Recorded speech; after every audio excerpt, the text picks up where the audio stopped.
Sri Lanka tour Ramayana యాత్ర అని go new holidays అనే అతను Uday Shankar is belongs to Kadapa.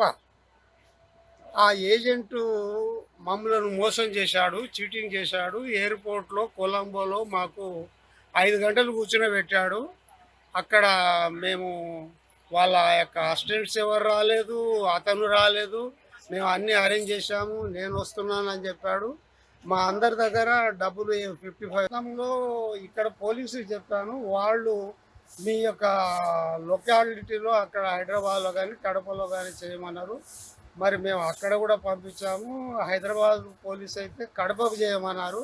Kadapa పోలీసులు మేము రిక్వెస్ట్ చేస్తున్నాము, అతన్ని ట్రేస్ చేసి ఆ అకౌంట్ అంతా సీజ్ చేసి మా డబ్బులు ఇప్పియాలి. మరి మేము ఇక్కడ అందరం చాలా ప్రాబ్లంలో ఉన్నాము. మరి ఉన్న డబ్బులు అయితే మాకు 3 రోజులైతే ఫుడ్కు అన్నిటికీ అయిపోతున్నది. ట్రావెల్ ఏజెంట్ కడప ఆయన ఇంతకుముందు ఇండియాలో కొన్ని టూర్లు తీశాడని నమ్మి మేము అందరము ప్రయాణం అయ్యాము.